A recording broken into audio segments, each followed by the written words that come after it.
If you got a lot of problems, I feel bad for you, son. I've got 99 problems, but a Mac ain't one. It's...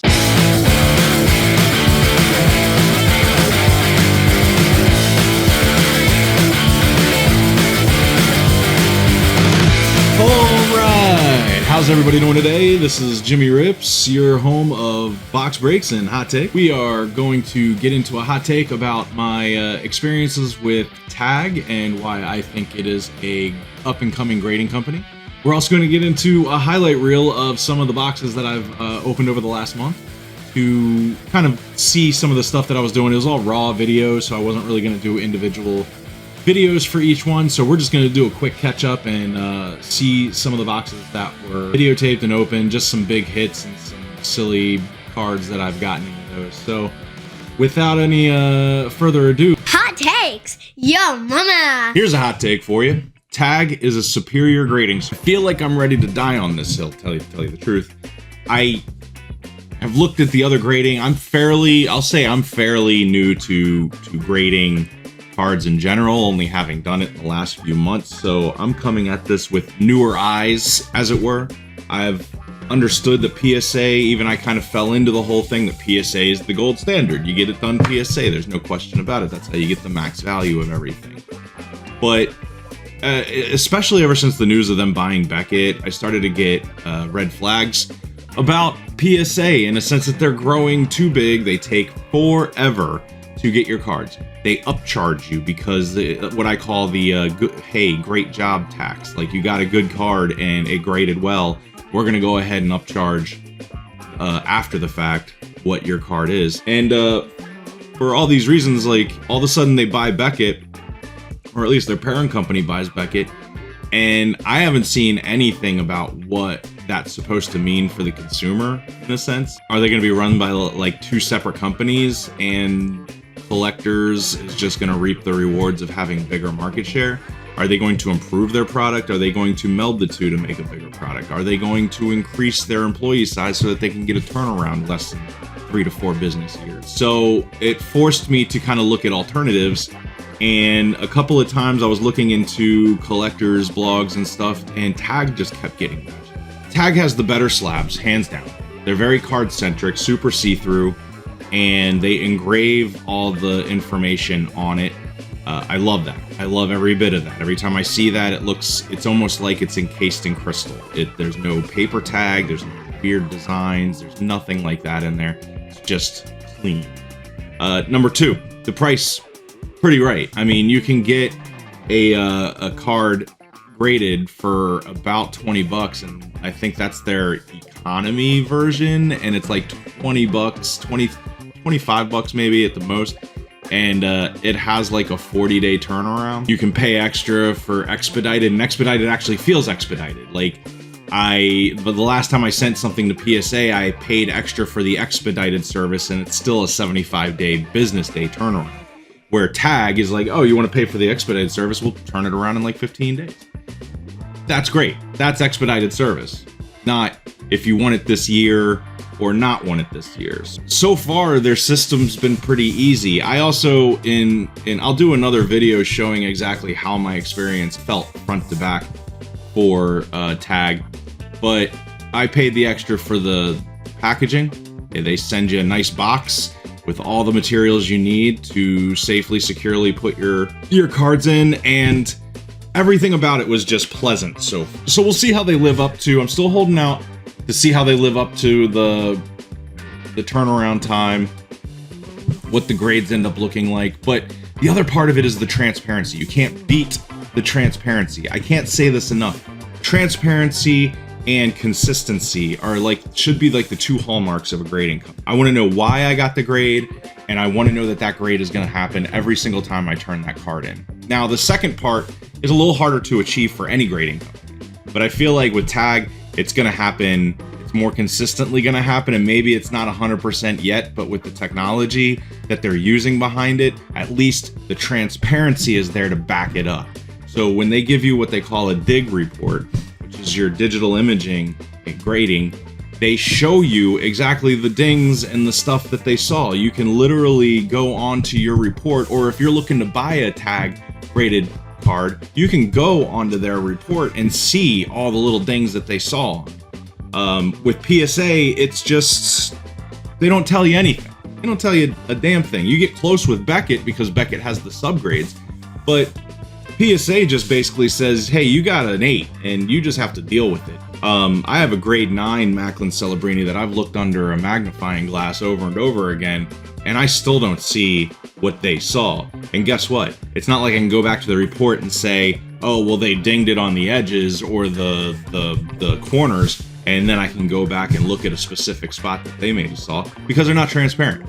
It's all up to the grader. The grader shows up, he's having a la-di-da good day, and he gets a hold of your card. Well, congratulations, you got yourself a 10. That same grader comes up and sees that same card, only he just got served divorce papers. Sorry, you're getting a 6. And there's nothing you can do about it really, except pay more for them to reevaluate it and hope that you get a different grader. I don't even mind if it's a human grader as opposed to AI or imaging. I do like technology, the technology aspect of grading better, because I feel like technology doesn't insert things like whether they're feeling it or not, whether this is a new card or an old card. There's still some bugs to work around, I'm sure, like with any technology, but I feel like in the future it's only going to get better. But again, like I said, it's the transparency that I like. You're going to give me a bad grade, so be it. Maybe I sent a card that was a little less than perfect and didn't realize it. I want to know why, and Tag does that. And it's encouraging to me recently, because every other time I've said the word Tag on like the social medias, everybody just kind of flames me out, like, oh, you're kidding yourself, you're leaving money on the table. And on that aspect, leaving money on the table right now, yeah, sure, yeah. I've seen Macklin's at a Tag 10 and a PSA 10 go for, there's like a difference of about $500, which is fairly significant. But I think that that's more or less just the mindset of the buyers. Eventually, when people start to recognize, I've gone to places, even my local card store, and talked about how I'm starting to get stuff graded with Tag. And one of the guys didn't even know about the company.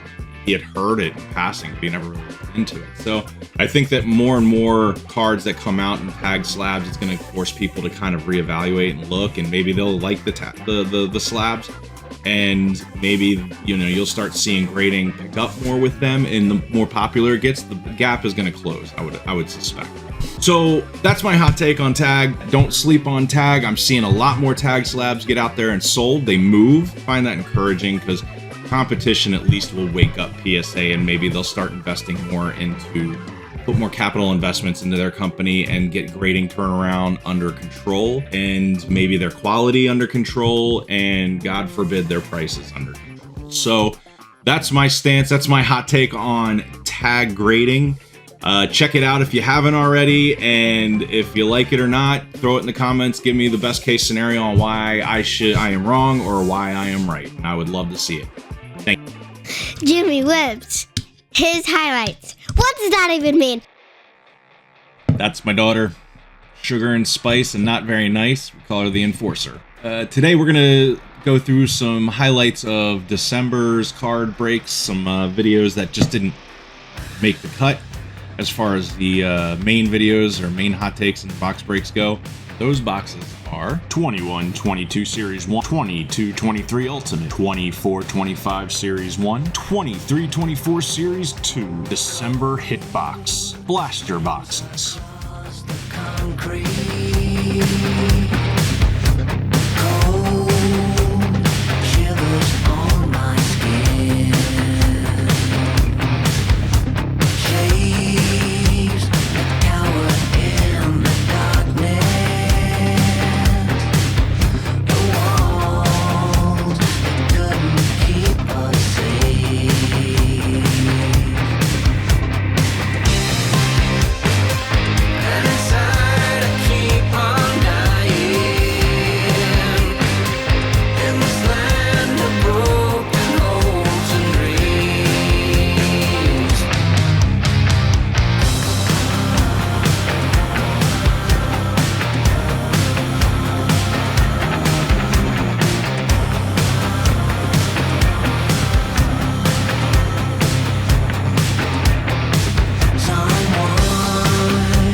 All right, Evgeny, we've got to talk. What even is this? I mean, there's better ways to stop a puck, I guess. I hope it's a boy. Somebody took this photo and Evgeny Malkin let it happen. You know, at some point when aliens come back down to this earth and start digging through the rubble, they're going to pull this card out and go, hockey was a real weird sport. And on the next episode of Heated Rivalry,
Saros autographed. Heck This yeah, is Black baby! Materials 1 of 1. That is amazing. Freaking amazing. Wow. I did not expect to see something. Look at that patch. That patch is amazing. There's a laundry tag over here. This is crazy. I've never ever pulled a 1 of 1. So to pull a 1 of 1, or did you say Saros, Mr. Nuggles? Oh my gosh, let's just dwell on this for a hot second. This is insane. Well, that's it, folks. That's the show. We went into why I'm a tag hag. We made fun of Evgeny Malkin for that whatever that photo was. We've opened up. I showed you a highlight reel of some boxes. We got to see and we got to see me pull a 1 of 1 for the first time ever. So not much else to do then. So like and subscribe, please, and we'll see you next time.